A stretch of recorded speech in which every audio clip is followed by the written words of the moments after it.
podcast in Cape Town. Currently sitting at the airport waiting for my flight, which is more than an hour and a half out. So I'm right on time. I'm turning a new leaf. I usually was the person who would leave like 45 minutes before boarding, arriving at the airport. But now I'm turning a new leaf. Maximum 2 hours before.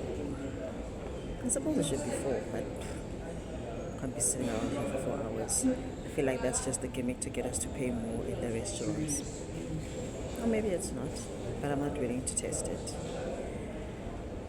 The airport is cozy. it's cozy. It's smaller, but I like that it's not as busy as Joburg's airport. I think I appreciate there's not too many moving parts.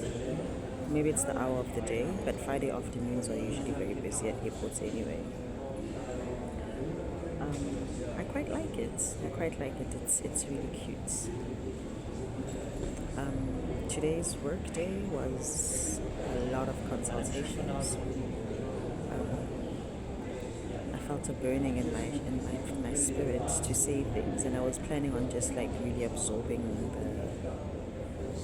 the working style, some of the challenges the teams are having. But I found myself asking questions and suggesting things, which I think in the long run would be good for me, not to be the new person on the team and not contributing anything.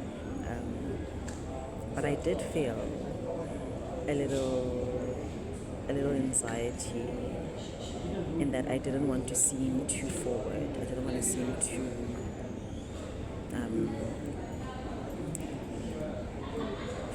too eager to change things, because when you are new to an environment, you have to assess the level of like the appetite for change.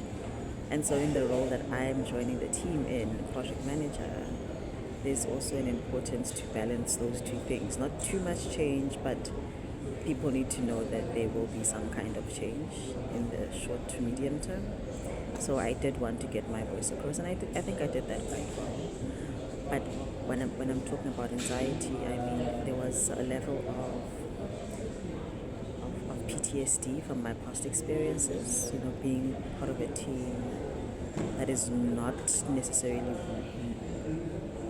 embracing change, not embracing new ways of working, new ways of grappling their challenges. And so I felt that tension in my spirit, that sometimes the old will creep up on you, and then you'll entertain it. But I tried to shut those thoughts down, because it's a new season, new beginnings. I have a new boss. Who also happens to be my father, so he wouldn't put me in a place where he would expect me to minimize myself or minimize the contributions I can make. So that was a learning on its own.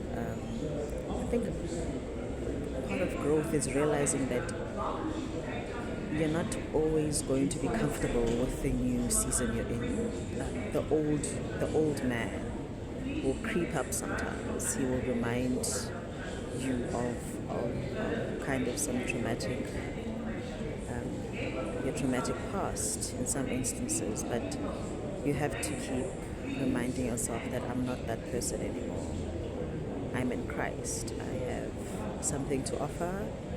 I am chosen, I am called, and I'm here for a purpose that far exceeds me as an individual. So I kept having to remind myself that it's not about me, it's about the impact, it's about the mission. So yeah, I did have that a bit of anxiety there, but yeah, as I say, I try to manage it. That's the importance of having scriptures on hand, to keep reminding yourself of who you are. I don't think I would be able to grasp the enormity of the task and the expectation of this task if I hadn't taken time out in the wilderness with my Lord. I don't think I would have been comfortable with with the capacity that I'll need if I hadn't taken time away from the world. So this is again another reminder of the importance of the different seasons that you will be in with the Lord. You will be in a season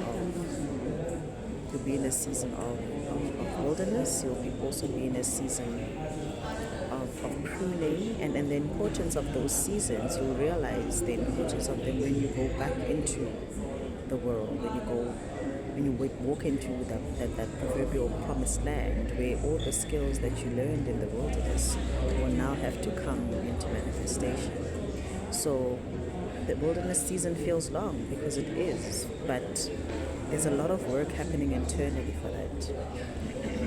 Another thing that I noticed that I have with the team is a lot of patience. I'm not usually a patient person. I'm usually a let's just get on with it person. But I realize I have a newfound patience, because we all have different ways of explaining ourselves and expressing ourselves. And you don't want to come across as not respecting the other person, not respecting the contributions that someone else has to make. And so that's another element of my personality that I think I came through, but I enjoyed exercising, restraint, but also immense learning, immense personal development. I can't put a price on that. I don't think there's a class that could fully encompass what learning is required for that, unless it's in the school of the spirit. So the second day was really good. I'm more comfortable now. I think one thing that makes me really comfortable is that I'm kind of directing myself, in that I have to prioritize what's best for the project and for me personally. And I don't have to. It's not like when you're on a secondment, like if you're placed at a client and you still have your employer whose best interest you have to, always put forward. I remember the days when I was in an audit firm. I always had to remember the confidentiality, the risk, and risk to the firm, not only risk to the client, but how in handling information, how you make recommendations. It always be that element of risk management. But here, I am the firm. I represent the firm. The firm being the kingdom of heaven. So it's a nice shift to know that if it's make or break, but I know that if I make it work, it'll be the benefit of my descendants, as opposed to building someone else's legacy. So that's something else that I think I'm taking away from this trip. I'm taking away from this experience, that it really has moved from being it's no longer a job, it's work, and it's something I'm passionate about in an area that I think has got a lot of opportunity to grow. And I think working with a group of passionate people is a lovely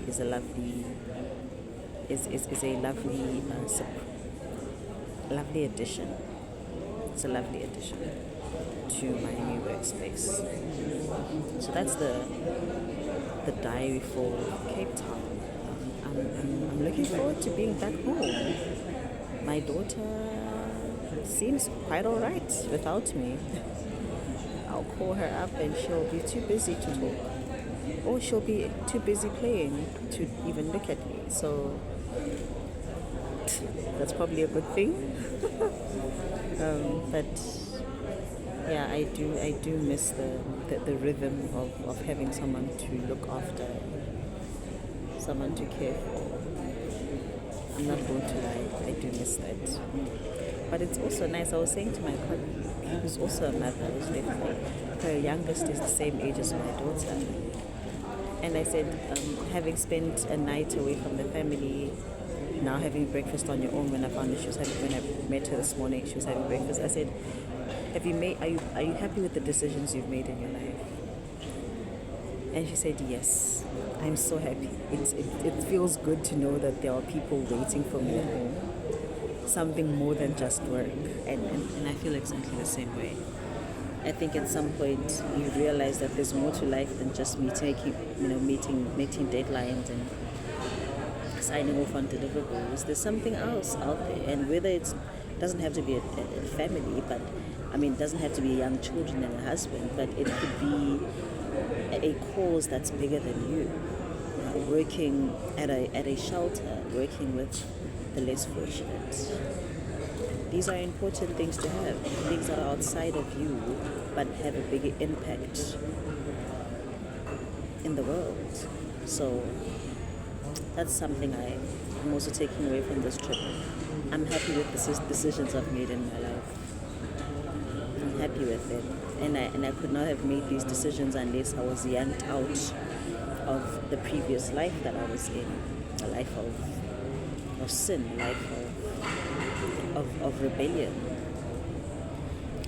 And I wish that for everyone. I wish people realize the importance of having some kind of law that they meditate on, a law that they respect, a God who's alive. Take from that what you will. Cape Town has been good. I can't wait to come back here with my family. I can't wait to enjoy, the tourist spots.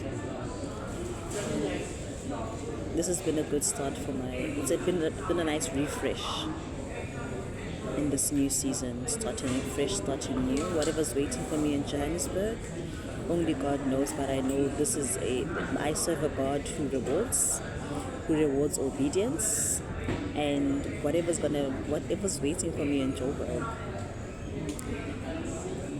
is going to receive someone who's very ready to enjoy the rewards, and someone who's very ready to execute. Yes, to execute on the Lord's plan for my land, plans and purposes for my life. Cape Town in a nutshell. It's been real. It's been good.